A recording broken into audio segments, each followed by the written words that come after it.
ಎಲ್ಲರಿಗೂ ನನ್ನ ನಮಸ್ಕಾರಗಳು. ಜೈ ಭೀಮ್, ಜೈ ಭೀಮ್, ಜೈ ಜೈ ಭೀಮ್. ಸ್ವಲ್ಪ ಜೋರಾಗಿ ಬನ್ನಿ ಜೈ ಭೀಮ್. ಇವತ್ತು ನಮಗೆಲ್ಲ ಗೊತ್ತೇ ಇದ್ದಂಗೆ ಒಂದ್ ಕಡೆ ಬೆಂಗಳೂರು ಕಟ್ಟಿದ್ವಿ. ಇವತ್ತು ನಾವೇನು ಇವತ್ತು ಬದುಕ್ತಾ ಇದ್ದೀವಿ ಬೆಂಗಳೂರು ಸಿಟಿದಲ್ಲಿ. ಇವತ್ತು ಅದು ಕೊಟ್ಟಿರೋದು ಕೆಂಪೇಗೌಡರು ಅಂತ ಗೊತ್ತಿರೋದು ವಿಚಾರ. ಅದ್ರ ಜೊತೆಯಲ್ಲಿ ಇವತ್ತು ಬಾಬಾ ಸಾಹೇಬ್ ಅಂಬೇಡ್ಕರ್ ಸಂವಿಧಾನ ಕೊಟ್ಟಿಲ್ಲ ಅಂದ್ರೆ ನೀವು ಅಲ್ಲಿ ಕೂರಕ್ಕಾಗ್ತಾ ಇಲ್ಲ, ನಾನು ಇಲ್ಲಿ ಮಂತ್ರಿಯಾಗಿ ನಿಲ್ಲಕ್ಕೆ ಸಾಧ್ಯ ಆಗ್ತಾ ಇಲ್ಲ. ಬಾಬಾ ಸಾಹೇಬ್ ಅಂಬೇಡ್ಕರ್ ಸಂವಿಧಾನ ಕೊಟ್ಟಿದ್ದ ಕಾರಣಕ್ಕೆ ನೀವು ಅಲ್ಲಿ ಕೊಟ್ಟಿದ್ದೀರಾ, ನಾನು ಇವತ್ತು ಇಲ್ಲಿ ನಿಂತಿದ್ದೀನಿ. ಈ ಕಾರ್ಯಕ್ರಮವನ್ನು ಹಾಗಾಗಿ ನಡೀತಾ ಇದೆ. ಹಾಗಾಗಿ ನಮ್ಮ ಕರ್ತವ್ಯ ತಾನೆ ಜೋರಾಗಿ ಜೈ ಭೀಮ್ ಹೇಳೋದು. ಜೈ ಭೀಮ್, ಜೈ ಭೀಮ್, ಜೈ ಜೈ ಭೀಮ್.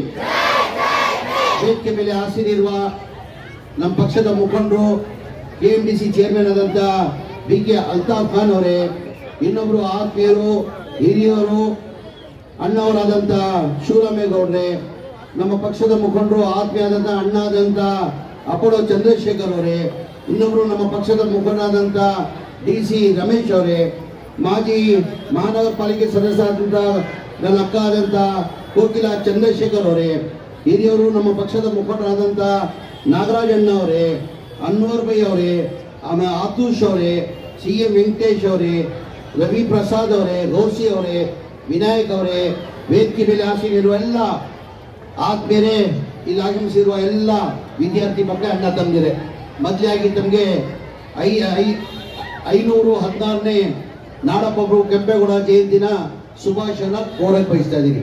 ಒಂಥರ ಕೆಂಪೇಗೌಡ ಜಯಂತಿ ಅಂದರೆ ನಮಗೆ ಒಂಥರ ಬೆಂಗಳೂರು ಸಿಟಿ ಸ್ಪೆಷಲಿ. ನಾನು ಶಿವರಾಮೇಗೌಡ ಕೂತ್ಕೋಣ, ನಂಚೇರೆಲ್ಲ ಕೂತ್ಕೊ, ನಂಚೇರು ಕೂತ್ಕೋಣ, ನಂಚೇರು ಕೂತ್ಕೊಳ್ಳಿ, ನಂಚೇರಲ್ಲಿ ಕೂತ್ಕೋಣ. ನಾನು ಶಿವರಾಮೇಗೌಡರು ಮಾತಾಡ್ತಾ ಇದ್ವಿ ಇಡೀ ರಾಜ್ಯದಲ್ಲಿ. ಈ ನಡುವೆ ನಾನು ನೋಡ್ತಾ ಇದ್ದೀನಿ, ಮುಂಚೆ ಏನು ಆಗ್ತಾ ಇದೆ ಅಂದರೆ ಕೊಟ್ಟರೆ ಬರೀ ನಾವು ಬೆಂಗಳೂರು ಸಿಟಿಯಲ್ಲಿ ಕೆಂಪೇಗೌಡ ಜಯಂತಿನ ಆಚರಿಸ್ತಾ ಇದ್ವಿ.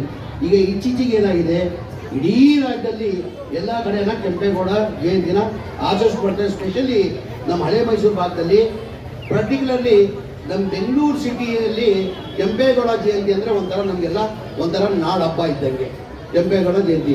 ನಮಗೆಲ್ಲ ಗೊತ್ತೇ ಇದ್ದಂಗೆ ಇವತ್ತು ಎಲ್ಲರೂ ನಾಗರಾಜನವರು ಭಾಳ ಚೆನ್ನಾಗಿ ಮಾತಾಡಿದ್ರು, ಶಿವರಾಮೇಗೌಡರು ತುಂಬ ಚೆನ್ನಾಗಿ ಮಾತಾಡಿದ್ದಾರೆ. ಎಲ್ಲ ಡೀಟೇಲ್ ಆಗಿ ಕೆಂಪೇಗೌಡರ ಬಗ್ಗೆ ಅವ್ರು ಹೇಳಿದ್ದಾರೆ. ಕೆಂಪೇಗೌಡರು ಇವತ್ತಿಲ್ಲ ಅಂದರೆ ನಮ್ಮ ಬೆಂಗಳೂರು ಸಿಟಿ ಇಲ್ಲ. ಇವತ್ತು ಆ ಕಾಲದಲ್ಲಿ ನಮಗೆಲ್ಲ ಯೋಚನೆ ಆಗ್ತದೆ, ನಮಗೆ ಯಾವ ಥರಪ್ಪ ಅವರು ಆ ಟೈಮಲ್ಲಿ ಆರ್ಕಿಟೆಕ್ಟ್ ಇರಲಿಲ್ಲ, ಇಂಜಿನಿಯರ್ ಇಲ್ಲ, ಮತ್ತೊಂದಿರಲಿಲ್ಲ. ಆ ಟೈಮಲ್ಲಿ ಈ ಬೆಂಗಳೂರು ಹೆಂಗೊಬ್ಬ ಕಟ್ಟಿದ್ರು ಅಂತ ನಮಗೆಲ್ಲ ಆಶ್ಚರ್ಯ ಆಗ್ತದೆ. ಇವತ್ತು ಒಂಥರ ಸಿಸ್ಟಮ್ ಇದೆ. ಈಗ ಅಧಿಕಾರಿಗಳಿದ್ದಾರೆ, ಸಿಸ್ಟಮ್ ಇದೆ, ಇಂಜಿನಿಯರ್ಗಳಿದ್ದಾರೆ, ಆರ್ಕಿಟೆಕ್ಟ್ಗಳಿದ್ದಾರೆ. ಆ ಟೈಮಲ್ಲಿ 500 ವರ್ಷ ಹಿಂದೆ ಬೆಂಗಳೂರು ಕಟ್ಟಬೇಕಾದ್ರೆ ಆ ಸುಲಭವಾದ ಮಾತಿರಲಿಲ್ಲ. ಯಾವ ಆರ್ಕಿಟೆಕ್ಟ್ ಇರಲಿಲ್ಲ, ಯಾವ್ರಿಲ್ಲ. ಬರೇ ಕೆಂಪೇಗೌಡರು ಯಾವ ಥರ ರಸ್ತೆ ಬರಬೇಕು, ಕೆರೆಗಳು ಎಲ್ಲಿ ಬರಬೇಕು, ಏನೇನು ಎಲ್ಲೆಲ್ಲ ಆಗ್ಬೇಕಂತ ಹೇಳ್ಬಿಟ್ಟು ಮಾಡಿದ್ರು ನಮ್ಮ ನಾಡಪ್ರಭು ಕೆಂಪೇಗೌಡರು ಅಂತ ಹೇಳೋದು ಬಯಸ್ತಾ ಇದ್ದೀನಿ. ಕೆಂಪೇಗೌಡರಿಗೆ ಜಾತಿ ಅಂತ ಇರಲಿಲ್ಲ, ಯಾವ ಜಾತಿ ಅಂತ ನನಗೆ ಗೊತ್ತಿಲ್ಲ. ಶಿವರಾಮೇಗೌಡರು ಹೇಳ್ದಂಗೆ ಯಾವ ಕಾರಣಕ್ಕೂ ಜಾತಿ ಅಂತ ನಾವು ಮಾಡಿಕೊಡ್ದು. ನಾವು ಜಾತಿ ಅಂತ ನಾನು ಎಲ್ಲರೂ ವೇದಿಕೆ ಮೇಲೆ ಹೋದರೆ ಒಂದೇ ಹೇಳೋದು ಕೊಡ್ರೆ, ನಾನು ಮುಸ್ಲಿಂ ಆಗಿರ್ಬೋದು, ಅದಕ್ಕಿಂತ ಮುಂಚೆ ನಾನೊಬ್ಬ ಹಿಂದೂಸ್ತಾನಿ ಕನ್ನಡಿಗ, ಆಮೇಲೆ ಮುಸ್ಲಿಂ. ನಾನು ಮುಸ್ಲಿಂ ಯಾರು ಹುಟ್ಟಿದಾಗ ಕೇಳಿರ್ತಲ್ಲ, ಅಮ್ಮ ತಾಯಿ ನಾನು ಇಂಥ ಸಮಾಜದಲ್ಲಿ ಹುಟ್ಟಬೇಕು, ನಾನು ಮುಸ್ಲಿಂ ಆಗಿರ್ಬೇಕು, ಹಿಂದೂ ಆಗಿ ಹುಟ್ಟಬೇಕು, ಕ್ರೈಸ್ತ ಆಗಿ ಹುಟ್ಟಬೇಕು, ಸಿಖ್ ಆಗಿ ಹುಟ್ಟಬೇಕಂತ ಯಾರೂ ಕೇಳಿ ಹುಟ್ಟಲ್ಲ, ಹುಟ್ಟಿಲ್ಲ. ನಿಮ್ಮ ಧರ್ಮದಲ್ಲಿ ನೀವು ಹುಟ್ಟಿದ್ದೀರಾ ನೀವು ಅಂದರೆ ಆ ಜಾತಿ. ನಾನು ಎಲ್ಲರಿಗೂ ಶಿವರಾಮೇಗೌಡ್ರೆ ಎಲ್ಲ ರಾಜಕಾರಣಿಗಳು ಒಂದು ಹೇಳೋದು, ಬೈ ಚಾನ್ಸ್ ನೀವು ಜಾತಿ ಮಾಡಿದ್ರೆ ದಯಮಾಡಿ ರಾಜಕೀಯಕ್ಕೆ ಬರಬೇಡಿ. ರಾಜಕೀಯಕ್ಕೆ ಬಂದಾದ್ಮೇಲೆ ಯಾರ ಜಾತಿ ಮಾಡಿದ್ರೆ ಅವ್ರ ಮಕ್ಳಿಗೂ ಒಳ್ಳೇದಾಗಲ್ಲ, ಅವ್ರಿಗೂ ಒಳ್ಳೇದಾಗಲ್ಲ. ಏನಕ್ಕಂದ್ರೆ ಲಕ್ಷಾಂತರ ಜನ ನಮ್ಮನ್ನು ನಂಬಿರ್ತಾರೆ. ಲಕ್ಷಾಂತರ ನಾವು ಜಾತಿ ಭೇದ ಮಾಡಿದ್ರೆ ನಮ್ಮ ಮಕ್ಕಳು ಹುಳ ಬೀಳ್ತಾ ಇದ್ದಾರೆ. ಯಾವ ಕಾರಣಕ್ಕೂ ಎಲ್ಲ ನನ್ನ ಸಲಹೆ ರಾಜಕಾರಣಿಗಳಿಲ್ಲ, ಎಲ್ಲರಿಗೂ ಅಷ್ಟೇ, ಜಾತಿ ದಯಮಾಡಿ ಯಾರು ಮಾಡಕ್ ಹೋಗ್ಕೂಡ್ದು. ನಾವೆಲ್ಲ ಯಾರ ಹಿಂದೂಸ್ತಾನಿ ಇಂಡಿಯನ್. ನಮಗೆಲ್ಲ ಒಂಥರ ಬೇರೆ ದೇಶಕ್ಕೂ ನಾನು ಹೋಗಿದ್ದೀನಿ.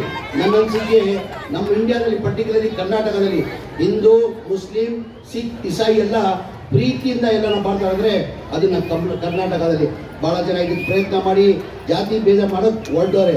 ಅವ್ರ ಸ್ವಂತಕ್ಕೆ ಇದಕ್ಕೋಸ್ಕರ, ಲಾಭಕ್ಕೋಸ್ಕರ ಮಾಡ್ತಾ ಇರೋದು, ಬೇರೆ ಇದಕ್ಕೋಸ್ಕರ ಇಲ್ಲ ಅಂತ ನಮ್ಮ ವಿದ್ಯಾರ್ಥಿ ಮಕ್ಕಳಿಗೆ ದಯಮಾಡಿ ಆ ಕಡೆ ಗಮನ ಕೊಡಬೇಡ್ದು, ಓದೋ ಕಡೆ ಗಮನ ಕೊಡಬೇಕು. ಒಳ್ಳೆ ಭವಿಷ್ಯ ಇದೆ. ಭಾಳ ಜನ ವಿದ್ಯಾರ್ಥಿ ಮಕ್ಕಳಲ್ಲಿ ಏನಾಗಿರ್ತದೆ, ಬಡವ್ರ ಮಕ್ಕಳು ಇರ್ತಾರೆ. ಈಗ ನೀವೆಲ್ಲ ಬಂದಿರೋದು ಗೋರ್ಮೆಂಟ್, ಹೆಚ್ಚಾಗಿ ಮಕ್ಕಳು ಬಂದಿರೋದು ಗೋರ್ಮೆಂಟ್ ಸ್ಕೂಲಿಂದನೇ ಎಲ್ಲ ಹೆಚ್ಚಾಗಿ ಬಂದಿರೋದು. ಅದ್ರಲ್ಲಿ ನಿಮ್ಮಲ್ಲಿ ಎಲ್ಲ ಒಂದು ಕಡೆ ಒಂದು ಇದ್ದಿರ್ತದೆ, ಹೌದಪ್ಪ ನಮ್ಮ ತಂದೆ ಭಾಳ ಬಡವರಿದ್ದಾರೆ, ನಾವು ಓದಿ ಏನಾಗಬೇಕು ಅಂತ ನಿಮ್ಮೆಲ್ಲ ಭಾವನೆ ಇರ್ತದೆ. ಆ ಭಾವನೆ ನೀವು ತೆಗೆದಾಕಿ. ನಿಮಗೆಲ್ಲ ಗೊತ್ತೇ ಇರ್ಬೋದು, ಒಬ್ಬ ರಾಜಕಾರಣಿಗೆ ಒಬ್ಬ ಗುರು ಅಂತ ಇರ್ತಾರೆ.